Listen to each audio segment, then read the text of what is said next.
Olá, pessoal. Estamos de volta com o nosso segundo episódio da websérie O Poder Transformador da IA Generativa no Ciclo de Vida do Desenvolvimento Software.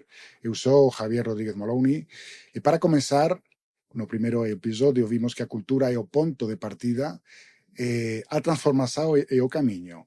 Neste segundo episódio vamos entender como a IA generativa está modernizando processos e trazendo eficiência para o dia a dia das organizações. E para falarnos desse assunto, conto con eles novamente. Thais Ibim, bem-vinda. Santiago Xavier, como estás? Tudo bem?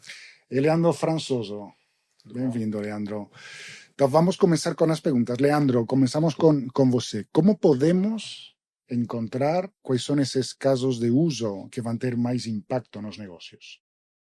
A NTT Data passou por um processo similar a esse, principalmente quando chegou a IA generativa, onde a gente teve que começar a buscar esses casos de uso, como implementar a solução, né?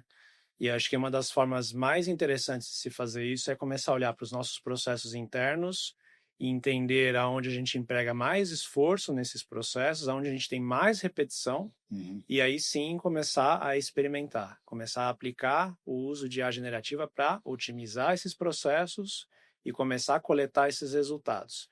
Essa é uma forma de você começar a elencar esses casos, separar eles de alguma forma individualizadas para que a gente consiga metrificar, né, ou medir esses casos de uso. Então é importantíssimo aqui elencar mapear muito bem esses processos, entender muito bem como a sua empresa funciona e depois disso começar a experimentar.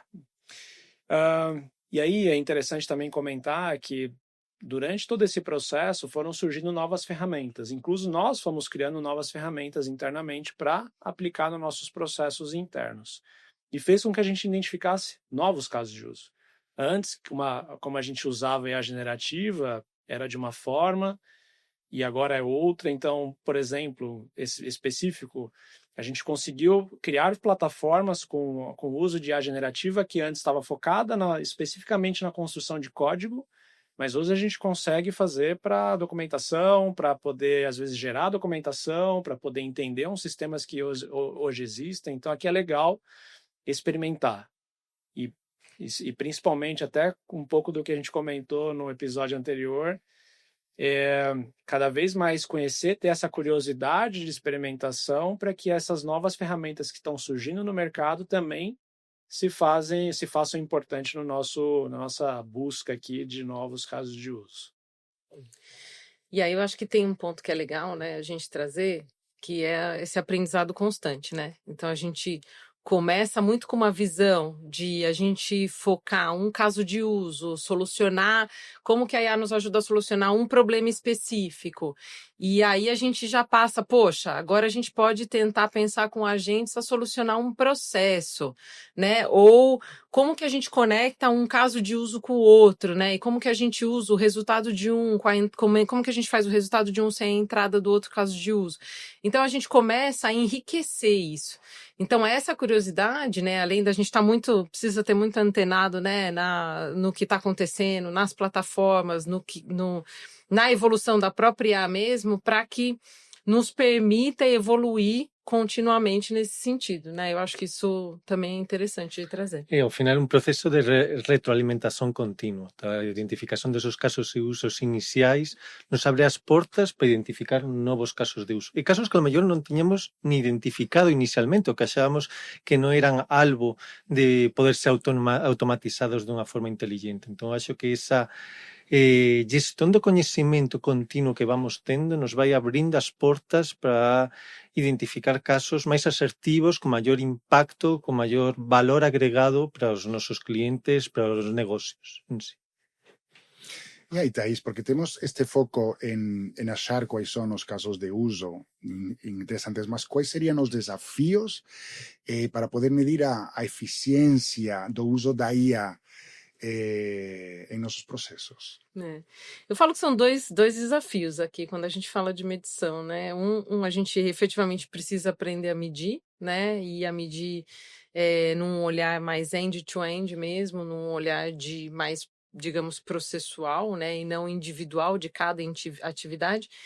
que a gente já vai entrar um pouco mais em detalhe, mas também num olhar de como que a gente, né, rentabiliza ou otimiza essa eficiência que está sendo gerada, né? O que que a gente está fazendo com essa eficiência que está sendo gerada, né? Então, acho que para medir, né? Eu acho que, obviamente, que a gente sabe, né, que é o antes e o depois, como a gente fazia antes e como que a gente está fazendo agora com o IA e qual que é a eficiência que a gente gera nessa atividade específica, mas aí essa quebra de atividades, né? Quais são as etapas que nós, né, dentro da nossa estratégia, a gente já definiu, cada empresa já definiu que vai colocar IA, né? E aí a gente vai somando, né, os pedaços onde a gente está conseguindo usar e onde a gente ainda precisa ter essa intervenção humana, né?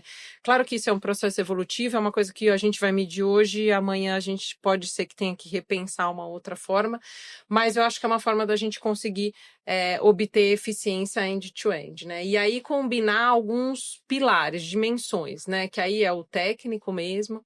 A gente traz o que é a visão de econômico, né? Então, que aí a gente começa a relacionar com o valor que eu gero para esse negócio, essa eficiência, o que ela traz de valor para o negócio. E aí o fator humano também, né? Então, como que a gente traz a questão, a visão de qual está sendo, de repente, né, a satisfação dos nossos profissionais do uso. Né, trazer a questão também de qualidade, né? Qual que é a qualidade do resultado que eu estou gerando, né? Porque quando a gente tem um olhar só de produtividade, é só tempo. Mas aí fala, poxa, a qualidade, né? Qual que é a qualidade que eu estou tendo esse resultado? Que aí sim eu vejo uma evolução da eficiência propriamente dito, tá? Mas eu acho que quebrar em partes, olhar o todo, considerar não só os indicadores que a gente já tinha antes, mas trazer novos indicadores para essa equação também e estar aberto para um olhar evolutivo. E aqui, para complementar também esse ponto, uma provocação é que, ao mesmo tempo que a gente está aqui com o desafio da medição, a gente também está com o desafio de como que esse serviço que antes era feito de forma manual ou por pessoas, agora tem que ser oferecido para o mercado com a IA. E aí a medição de como que a gente oferece um preço melhor, como a gente oferece essa eficiência, né, vamos dizer assim, para o mercado e como que a gente compra ou vende esse tipo de serviço.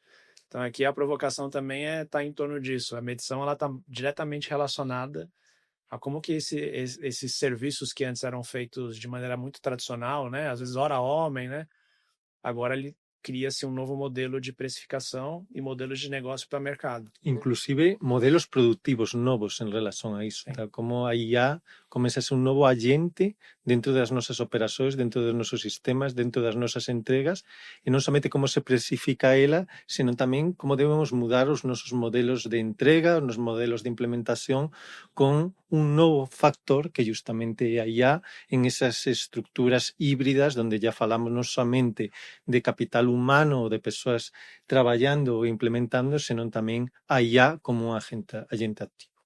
E aí a gente pode conectar com o final, acho que do nosso primeiro episódio, onde a gente falou um pouco da importância do olhar de mudança cultural combinada com uma mudança, uma preocupação e de ter uma estratégia com um novo modelo operacional, né? E aí entra tanto de entrega como de execução.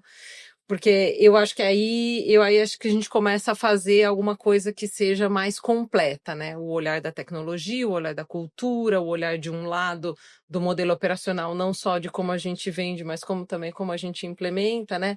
Então a gente começa a formar, a criar os diferentes pilares dessa estratégia, né? Que é a de efetivamente garantir que a gente tenha uma transformação com a adoção de IA. Né?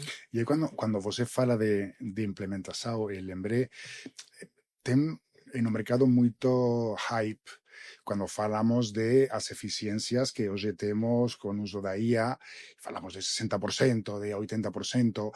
Quando você falou de pegar estas tarefas que temos num processo, desestruturamos o processo e tarefa por tarefa vamos vendo como isso pode ser feito com casos de uso. É verdade que temos casos nos quais podemos ter uma eficiência muito grande, mas quando você reconstrui o processo e calcula a eficiência do processo como um todo, estamos ainda longe de ter eficiencias como o mercado está falando neste hype dos 80%, os 90%, os 70%. E ainda complicado.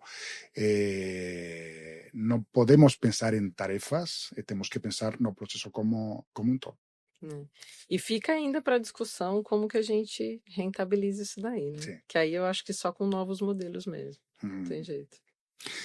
E aí, Santi, uma última pergunta. Qual é a estratégia adoptada por nós para a gente acompanhar, estar atualizado na evolução da IA, colocando foco nos serviços que temos para nossos clientes?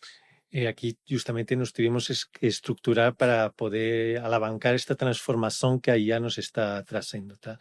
E aí criamos unha serie de pilares básicos no cuales baseamos esta transformación. O primeiro foi a capacitación, tá? Aquí tivemos un investimento moito forte de formar a nosas equipes non somente no uso da IA, sino tamén na comprensión e o impacto que ela gera na forma de gestionar a propia IA e as mudanzas de competencias que eles precisan ter, tá? Esa capacidade de curiosidade que falábamos inclusive no primeiro capítulo, esa mudanza continua que os nosos colaboradores van ter que ter, ese aprendizaje continuo que vai ter que ser realizado justamente para ir se adaptando ás novas plataformas, aos novos sistemas, aos novos aceleradores que están aparecendo no mercado e non ficar atrás.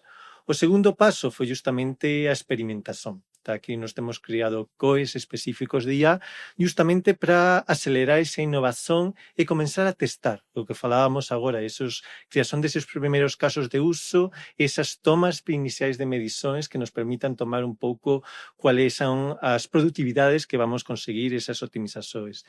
E iso tamén junto con o noso cliente. Temos construído moitas POCs, moitas probas de conceito junto con os nosos colaboradores, con nosos propios clientes, justamente para ir evoluindo en esa jornada de implantación e de eficiencia en cada unha das operações, buscando sempre esos gaños reais e conectados con o valor propio que traemos para o noso cliente. E unha terceira fase, pois justamente a implementación, a adopción dentro dos nosos servizos, dentro das nosas operações. Este é un proceso continuo, evolutivo e incremental, tá? Como esos casos de usos que estamos definindo en esa experimentación inicial, os vamos adaptando á realidade das nosas entregas, á realidade dos nosos proxectos, buscando sempre un modelo que garanta esa evolución continua e que nos permita ir justamente capitalizando esa productividade, esa eficiencia que falábamos inicialmente. E tudo iso baixo unha gobernanza moito, moito forte. Tá? Ao final é unha transformación cultural que hablábamos no primeiro capítulo e como nos gestionamos toda esa transformación e lideramos esa transformación dentro dos nosos clientes, dentro das nosas operações. Ao final, pois, non somente falamos de tecnología, sino que falamos de cultura e de transformación. E aí, importante, moito forte, as persoas. Aí é moito interesante neste episodio 2 que estamos falando de transformación, como estamos facendo a relación tamén con o que falamos no episodio 1, porque a transformación sen a parte cultural e as persoas son como dúas caras de unha moeda, ten que ter as dúas. Transformar e evoluir con propósito, e a IA generativa está acelerando esa jornada. E no próximo episodio, o terceiro, vamos explorar como este novo paradigma está criando novas aplicações prácticas e vamos de ser ao concreto exemplos que geran valor real para os nosos clientes. Non perca.